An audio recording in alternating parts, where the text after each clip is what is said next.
Tumpa scout কিচেনে সবাইকে অনেক অনেক স্বাগত। আজ আমি বানাবো 10 মিনিটে চটজলদি সুস্বাদু পোলাওর রেসিপি। আমি এখানে 500 গ্রাম দেরাদুন রাইস নিয়ে নিয়েছি। তোমরা চাইলে এখানে গোবিন্দভোগ চালও নিতে পারো। আর ভালো করে চালটাকে ধুয়ে আধ ঘন্টা ভিজিয়ে রেখেছিলাম। আধ ঘন্টা পরে চালটাকে ছেঁকে একদম জল ঝরিয়ে তুলে নিয়েছি। আর ওর মধ্যে দিয়ে দিলাম 1 চামচ ঘি, হাফ চামচ হলুদ গুঁড়ো, 1 চামচ আদা বাটা। আর তারপরে সবগুলোকে ভালো করে চালটার সঙ্গে মিশিয়ে রেখে দিলাম। আর এদিকে দেখো একটা ঢাকনা দেওয়া গামলি বসিয়ে দিয়েছি। আর তার মধ্যে আমি 1 চামচ ঘি দিয়ে দিলাম আর অল্প একটু সাদা তেল দিয়ে দিয়েছি।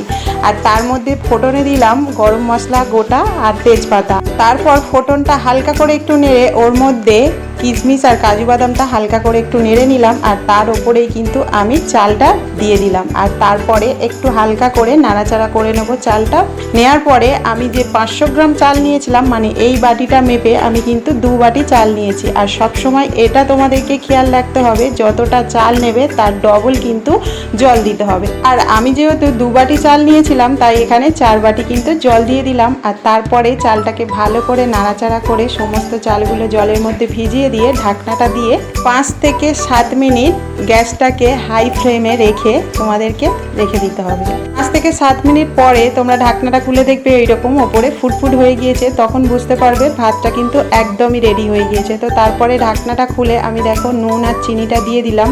তোমরা চাইলে জলের সাথে নুনটা দিয়ে দিতে পারো, আমি ওটা স্কিপ করে গিয়েছিলাম বলে এখনই দিলাম। তো যাই হোক, তারপরে একটু হালকা করে নাড়াচাড়া করে নিয়ে আবারও 2 থেকে 3 মিনিট ঢাকনা দিয়ে ওটাকে রেখে দেবে। আর তারপরেই কিন্তু এটাকে তোমরা পরিবেশন করতে পারবে। আর দেখো কত সুন্দর ঝরঝরে পোলাওটা হয়েছে। তো তোমরা কিন্তু অবশ্যই করে বাড়িতে একবার এই রেসিপিটা ট্রাই করে দেখবে, আশা করছি খুবই ভালো লাগবে। তো এবারে দেখো আমি এটাকে পরিবেশন করব। আর ভাতটা দেখো কতটা ঝরঝরে আর কত সুন্দর দেখতে হয়েছে। তোমরা চাইলে এটা নিরামিষ দিনেও অবশ্যই করে ট্রাই করে দেখতে পারো। আর এর সঙ্গে পনির আর আলু কষা অবশ্যই করে সার্ভ করতে পারো। তো আমি এখানে চিকেন কষা দিয়ে সার্ভ করে তোমাদেরকে দেখাচ্ছি। আর দেখো কত সুন্দর লাগছে।